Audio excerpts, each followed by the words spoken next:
श्रील गुरुदेव, विशेष करके हमारे गुरुजी भक्ति वल्लभ तीर्थ गोस्वामी महाराज एक ऐसा आदर्श जीवन है कि जिनके अगर बचपन से अंतिम श्वास तक के जीवन को देखें, पूर्णतः भगवान से ओतप्रोत, भगवान से जुड़ा हुआ ऐसा दिव्य महापुरुष इस संसार में बड़े युगों के बाद आते हैं।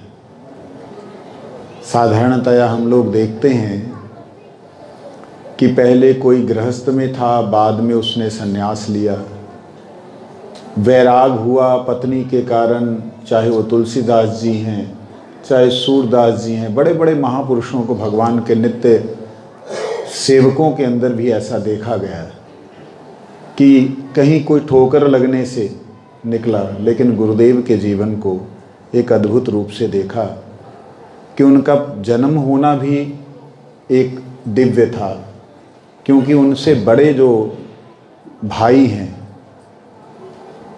वो जब शरीर छूट गया उनसे बहन का, तो उनके परिवार में पहले के समय पे ऐसा हुआ करता था कि अगर कोई बच्चा माता पिता के सामने शरीर छोड़ दे तो घर के लोग परेशान हो जाते थे कि क्या पाप है, क्या घटना घटी है। ऐसा आज से 100 साल पहले ऐसी व्यवस्था थी, लोग ऐसा समझते थे। तो उनकी बड़ी बहन का देहांत हो गया।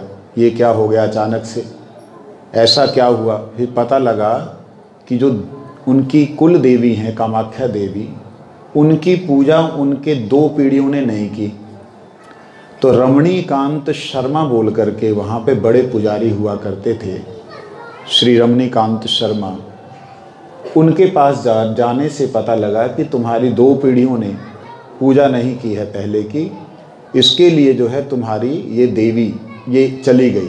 तो अब क्या करें, आगे की संतानें सुरक्षित रहें, ठीक रहें, उसके लिए क्या किया जाए, आगे संतानें हों, क्योंकि पहले जो है संतान ज़्यादा होती थी, तो कैसे किया जाए। तो उन्होंने बोला 3 दिन का उपवास तुमने करना है, और वो माता रानी की वहाँ पे सेवा होती है, पूजा होती है। 3 दिन का उपवास कराया। उपवास के बाद में रमणीकांत शर्मा, जो कि साक्षात देवी के साथ वार्तालाप करते थे, उन्होंने बतलाया कि माँ बहुत प्रसन्न है, तुम्हारे घर में एक भगवान का नित्य परिकर आने वाला है। वो आएगा, वो सबसे ज़्यादा लंबा उम्र का होगा, तुम्हारे घर में उसके बारे में ये सोचना भी नहीं होगा। सारे तुम्हारे बाकी के छोटे और बड़े, उनसे छोटे और बड़े सारे चले जाएंगे, तब भी वो रहेगा। हैं, बड़े खुश हुए, वाह पुत्र संतान होगी, ऐसी संतान होगी, बड़े प्रसन्न हुए। और रमणीकांत शर्मा जी ने ये कहा कि लेकिन एक बात है, जब वो थोड़ा बड़ा होगा तो वो संसार छोड़ देगा। ये सुन के ही माता को चक्कर, उनकी माता को चक्कर आ गई कि ये क्या हो गया। एक तो जन्म होगा, लंबी उम्र होगी, सबसे ज़्यादा जिएगा, और घर छोड़ देगा। कहते कुछ तो उपाय करो। कहते ठीक है। फिर उन्होंने एक कड़ा दिया था कि ये बच्चे को कड़ा डालना, जब चलने फिरने लायक हो जाए तो कड़ा डाल देना, और जब तक ये कड़ा उसके हाथ में रहेगा वो कहीं नहीं जाएगा, ये बंधन है उसके लिए। ठीक है, कड़ा डाल दिया गया। और अचानक क्या हुआ, लगभग 7 साल 8 साल की अवस्था, बालक, वो हमारे परम पूज्यपाद निमानंद दास अधिकारी प्रभु, निमानंद जी महाराज उनको कहते हैं, वो रहते थे उन्हीं गुरुजी के पहाड़ जो है उसके ऊपर चोटी पे रहते थे, उनका घर था। श्रील गुरु महाराज जी के साथ एक बार जाने का मौका मिला, तो उस वक्त गुरुजी ने गुफा को दिखलाया था। मिश्रा जी, कुलदीप जी वगैरह साथ में थे, इनको ध्यान है कि नहीं मालूम नहीं, लेकिन हम सब लोग एक साथ में थे, तो ऊपर गए थे। तो वो जो गुफा सी थी जहाँ पे गुरुजी बालकपन में ध्यान में 7-8 वर्ष की अवस्था में चले गए, क्या हुआ, वो एक गुम हो गया, बच्चा कहाँ गया कहाँ गया कहाँ गया। उस वक्त मुसलमान हिंदू सब एक साथ थे, कोई भेद नहीं था किसी में, मतलब भेद जो है कैटेगरी का था, पानी नहीं पीना खाना वो सिस्टम था, लेकिन मेल मिलाप था। कहाँ गए कहाँ गए।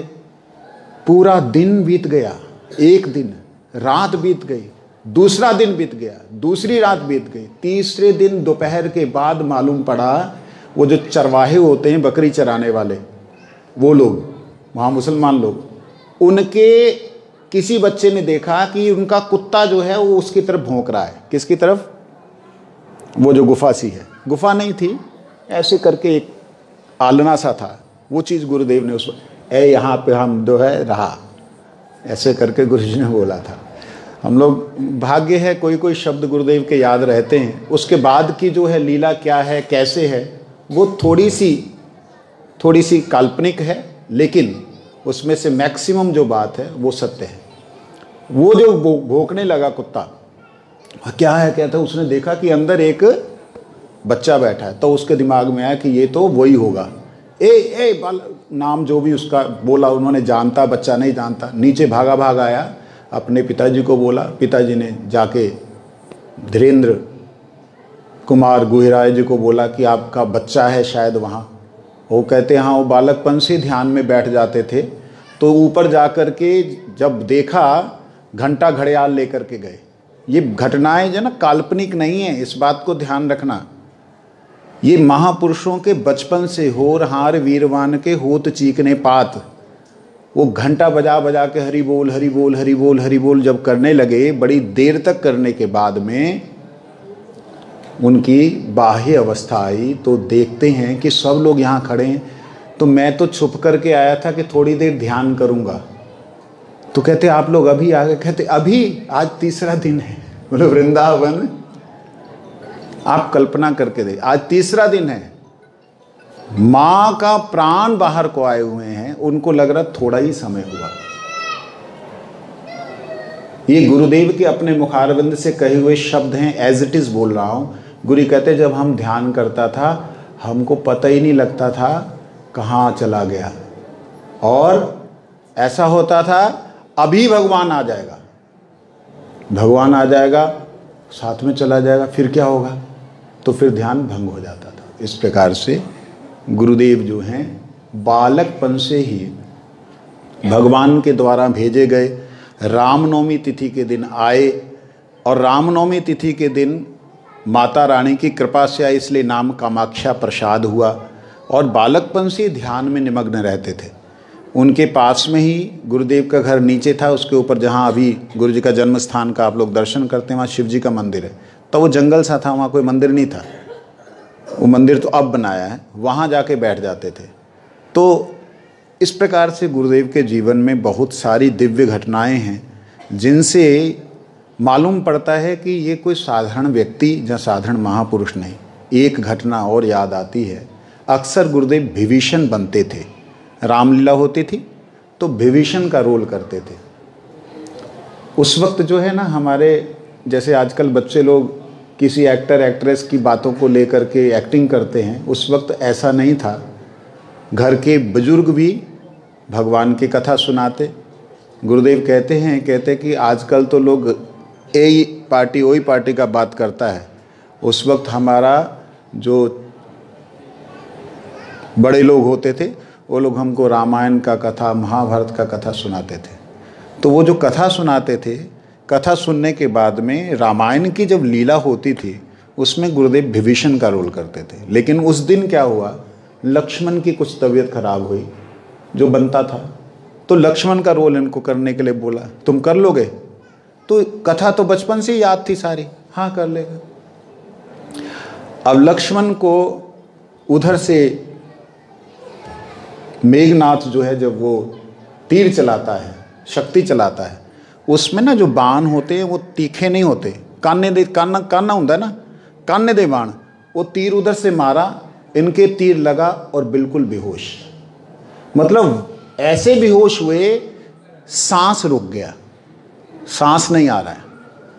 तब किसी ने बोला कि इसको जो है लक्ष्मण का भाव हो गया है। साथ साथ फिर घंटा घड़ियाल लेके हरि बोल हरि बोल हरि बोल हरि बोल हरि बोल हरि बोल कीर्तन करते हुए उनको जागृति लाई जब गई, तब उन्होंने कहा कि कहाँ है मेघनाथ। तो उठ करके, मतलब देखने वाली बात है, ये ना मैं छोटी छोटी सिर्फ बचपन की 2-1 घटनाओं को याद करके अपनी वाणी को विश्राम दूंगा, क्योंकि 10 मिनट से ज़्यादा समय लेने से उचित नहीं, बाकी और वक्ता है।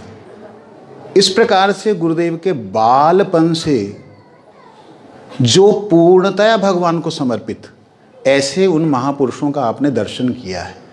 आप अपने आप को ये मत सोचो कि जो हो जाऊगा भगवान ने मिलना मिल जाऊगा, गुरु जी तो मिल ही गए ना। अपने आप को मौका मत दीजिए। क्षमा करना, कई बातें मेरी लोगों को खराब लगती हैं। अपने आप को मौका मत दीजिए आराम करने का। ये साधन का समय है, इस बार नहीं किया, ऐसे गुरुदेव दोबारा मिलने वाले नहीं अब 100 सालों तक। मैं ऐसे बोल रहा हूँ 100 साल, हो सकता है गुरुदेव की कृपा से कोई जीव आ जाए, लेकिन मेरी नज़र में तो खैर दोषमयी दृष्टि है, नहीं मिलने वाले। मैं गुरुदेव के साथ में जितना भी रहा हूँ वो मैं पल भूल नहीं पाता हूँ। मैं बहुत कम रहा गुरु जी के साथ, मेरे को रहने का मौका नहीं मिला। चंडीगढ़ में था तब सेवा के कारण जो है जाना नहीं होता था। गोकुल महावन पूरी जिम्मेवारी मठ की थी, इसलिए जाना नहीं होता था। लेकिन जितना समय रहा वो समय, वो क्षण, वो वार्तालाप वो कभी भूलता नहीं। एक बार कुलदीप जी की चंडीगढ़ में थे तो मैं कुछ गुरु जी की बात बोला, कहते तू बना के बोलता, तू रहन दे। मेरे को मन में लग गई, मैंने कहा बना के बोलता हूँ।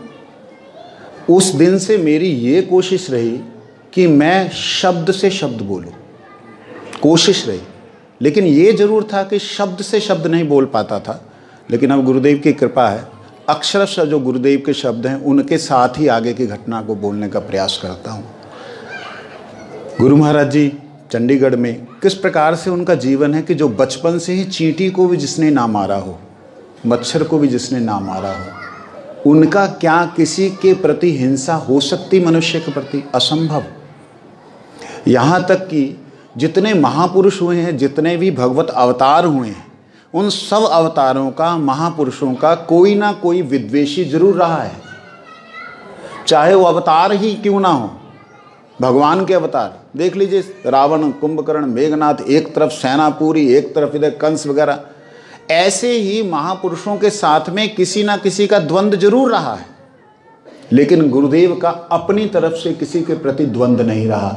ऐसा देव दुर्लभ व्यक्तित्व हमें मिला था। और हम दुर्भागे लोग, गुरु जी कई बार बोलते थे इस बात को, हम तो दुर्भागा है, हमको ऐसा गुरुदेव मिला, हम उस वक्त जानता नहीं, समझा नहीं, अभी चला गया। ऐसे करके गुरुदेव अपने गुरुदेव के लिए बोलते थे। वो बोलते मतलब वो तो उनमें रमे हुए हैं, वो बोलते हमारे लिए थे कि ये लोग जो हैं समझ नहीं पा रहे हैं कि क्या मिला इनको।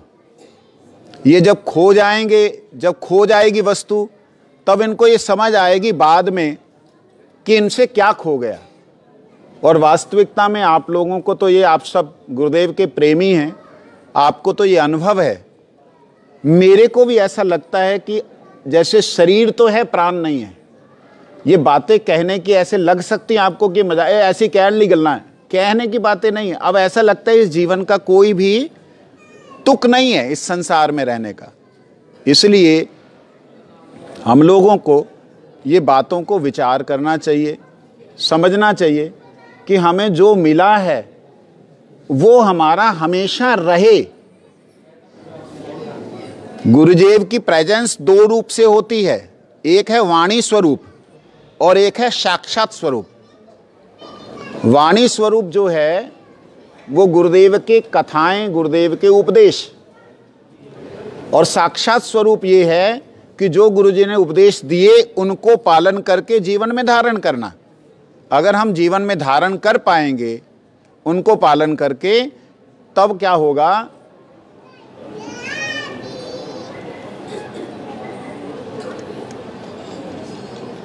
लास्ट लाइनें बोल दो।